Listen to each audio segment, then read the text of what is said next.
everyone and welcome to my today's class. Today we are going to discuss the third part of the chapter control and coordination. That is coordination in the plants. We are already studying this chapter and this is our third class. In our last two classes we had discussed, in our first class we had discussed the nervous system in animals. Also we had discussed the structure of the neurons, and in our second class we had discussed the structure and function of the human brain. If you did not watch that videos, you can go to my channel and watch over there, and also don't forget to subscribe my channel, also share with your friends so that your friends can also be benefited from my online classes, because I am uploading videos on regular basis so that your courses can be fulfilled. So just watch my videos, and also don't forget to write down in the comment section if you have any doubt and you want me any topics to explain, so that I can make a class over here and upload those videos. Okay, so let us proceed to today's class. So today we are going to discuss coordination in the plants. Now we know the plants do not have nervous tissue, nor they have muscular tissue, but then also control and coordination is possible in the plants. Also they don't change their position, yes or no, they remain in the same place, same position all throughout their life. Unlike animals or human beings, we change from one place to another. We go to office, school, etc. But plants, they remain in the same place. So how they manage all this? So how control and coordination is possible in the plants without any brain, without any spinal cord, without any nerves? The coordination is possible in the plants. So that we are going to discuss today. So without wasting time, let us proceed to today's class. So we know that the plants, even though they do not change the position, they also can show movement.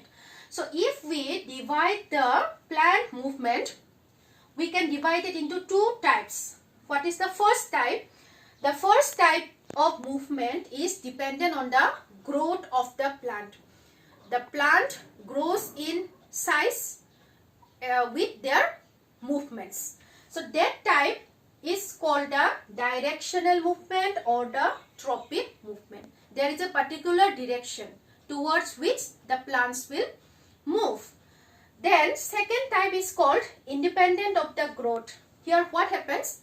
There is no growth of the plant, but there is movement.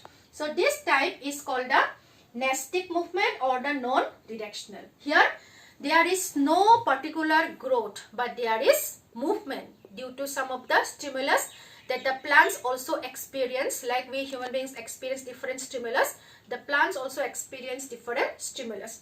So the plant movements we can divide into two types. First one is dependent on the growth, that is called the tropic movement. Second one is called independent of the growth, that is called the nestic movement or the non-directional movement.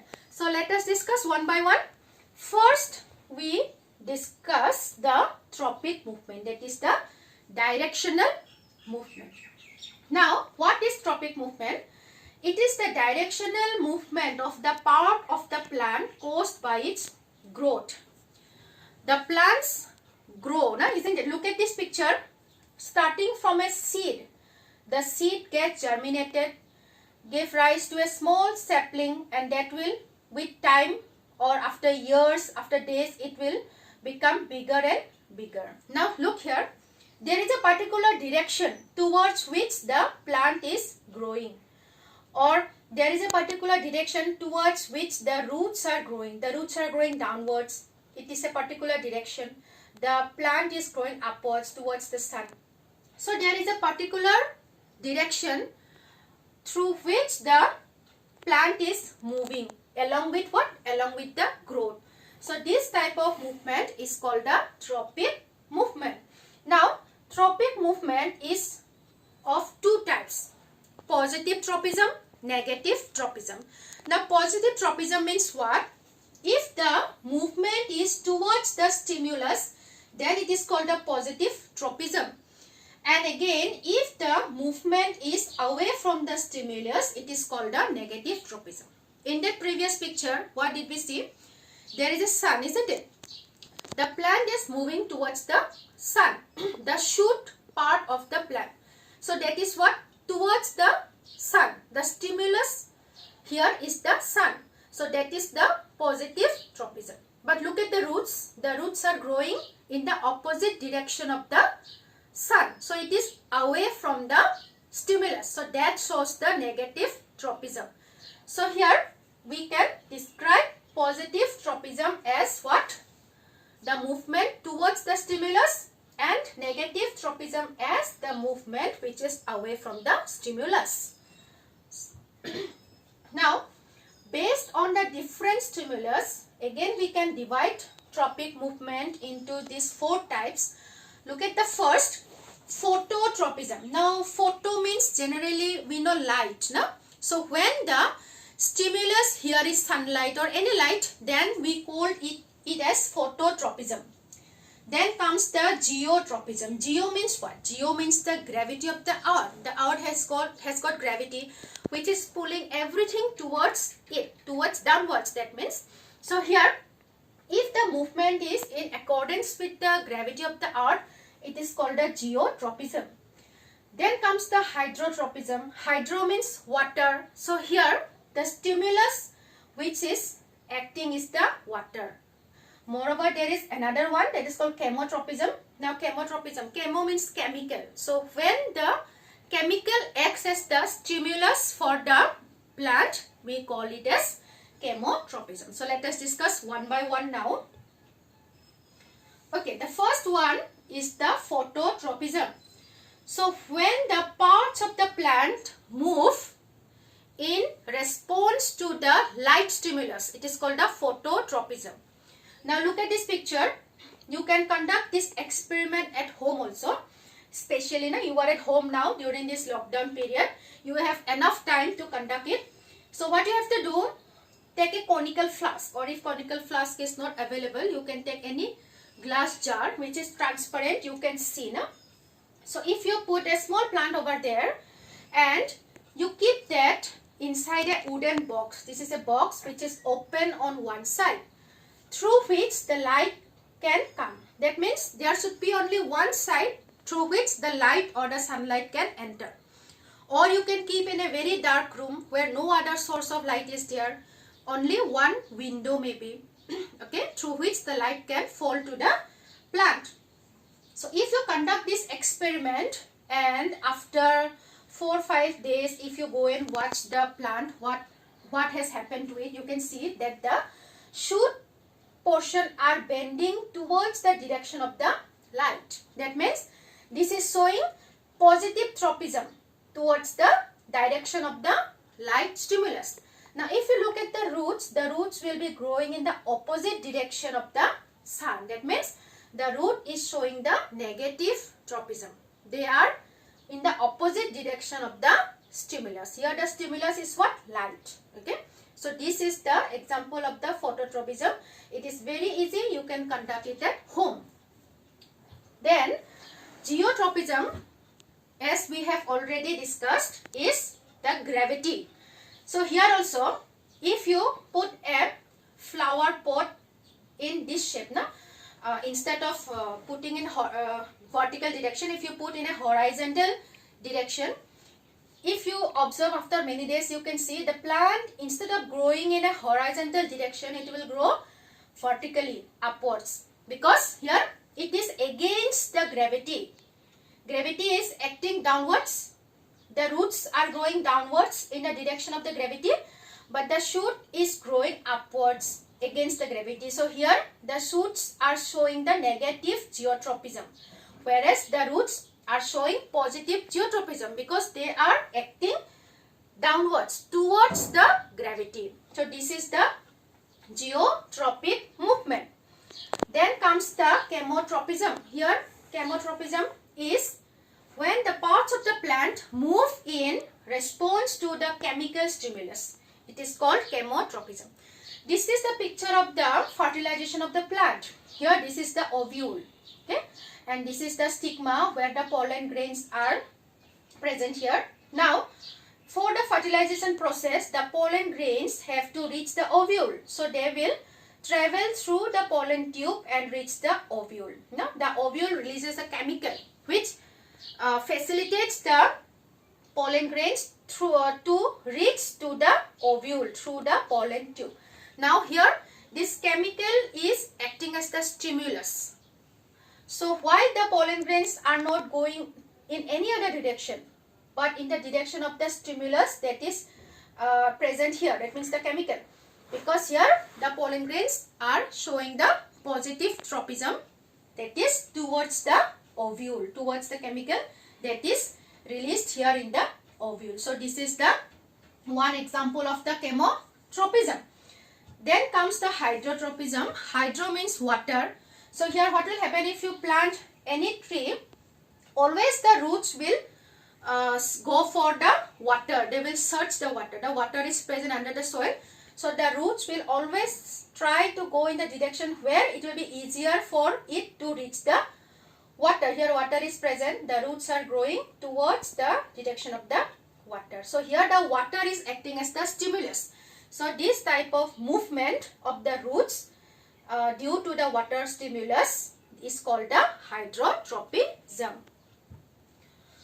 So we have finished the tropic movement, that is due to the stimulus. Now next is the nestic movement. This is a non-directional movement. Here there is no growth. No growth is occurring here.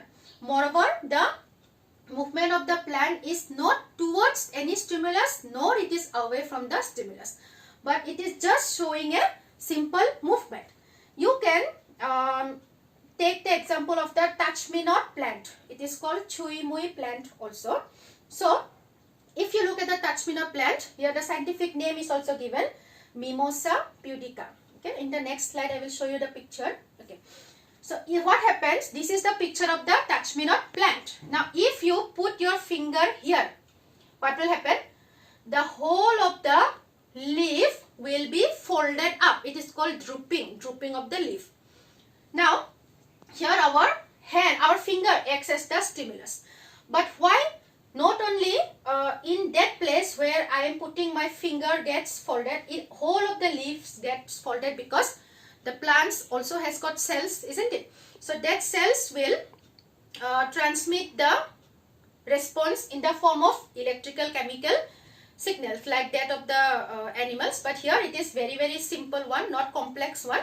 So what happens, the cells will transmit the electrical chemical responses. As a result, the whole of the leaves will get folded. Here what is happening? No growth is happening, only the movement of the plant can be seen. So this type of movement is called the nestic movement or non-directional. It is not towards any direction. It is not towards the direction of the stimulus nor away from the stimulus, but just a simple movement can be seen. Yeah. Moreover, there are some hormones also, like in the human being there are hormones. In the plants also there are some hormones which helps in the growth and development of the plants, and these hormones are called the phytohormones, or they are also called growth regulators. They helps in the growth of the plants, okay, and these are called what? Phytohormones, because plants, so they are called phytohormones. Now there are two types of phytohormones. One are called a growth promoter, another is called a growth inhibitor. Now growth promoter means what? That helps in the growth, and growth inhibitor, there should be something, isn't it, to stop the growth. Unlike the unlike the human beings, the plants also has to die one day, isn't it? Or if you see the leaves when they will be matured, they will what? They will dry up, they will fall down from the branches. All this happens. Moreover, if a fruit will come in the tree, it gets ripe and then it gets rotten because there is no growth happening. So there should be some hormones that promotes the growth, and there should be some hormone that inhibits the growth. So we can divide the phytohormones into growth promoters and growth inhibitors. Now, auxin, gibberellins and cytokinins are the growth promoters in the plants, and abscisic acid and ethylene are the hormones that inhibits the growth of the plant. Now, so let us discuss one by one. First, let us discuss about the auxin. Okay, now you can look at this picture. These are the auxin molecules or the auxin hormones that are secreted at the tip of the shoot. Now what happens? This auxin helps the cells to grow longer. As a result, what will happen? The plant will grow longer. Or if the sun is on a particular direction, then what happens? The auxin accumulates on the opposite side from where the sun is coming. That means on the shady portion. So this is the opposite side of the sun. So here the auxin molecules get accumulated. And what happens here? The cells will grow longer. As a result, the plant will bend towards the direction of the sun. So we know the tree is bending towards the direction of the sun, isn't it? In our first that experiment we had observed. So why? Because the auxin molecules are accumulated on the shady portion. That means on the back side of the direction of the sun. As a result, the auxin molecules makes the cells longer. As a result, the shoot will grow longer, but it will be bending because this side no auxin molecules are there, so it will be bending towards the direction of the sun. So auxin helps in the cells to grow longer. As a result, the plants will also grow longer or taller. Then gibberellins and cytokinin are also growth promoters. What does the gibberellin hormone do? It helps in the growth of the stem and the expansion of the leaf. We know the leaves are not very thin like that. They are broad shape. Why? Because the gibberellins help in the expansion of the leaf. When the leaf will be matured, it will become broad. So it helps in the expansion of the leaf. Moreover, cytokinin hormone helps in promoting the cell division and helps in the secondary growth. That means the increasing the thickness of the plant. When the plant, after many years and years, we can see they are becoming very thick, isn't it? They are not very thin or very taller. They are becoming thick. Broadness is increasing. So that is due to the cytokinin hormone. So the growth promoters are what? Auxin, gibberellins and the cytokinin. Then there should be some hormones also which inhibits the growth. So one of that is abscisic acid. So what this hormone do? This hormone inhibits the growth. Its effect include wilting of the leaves. This picture shows you wilting of the leaves. The leaves are generally green color, isn't it?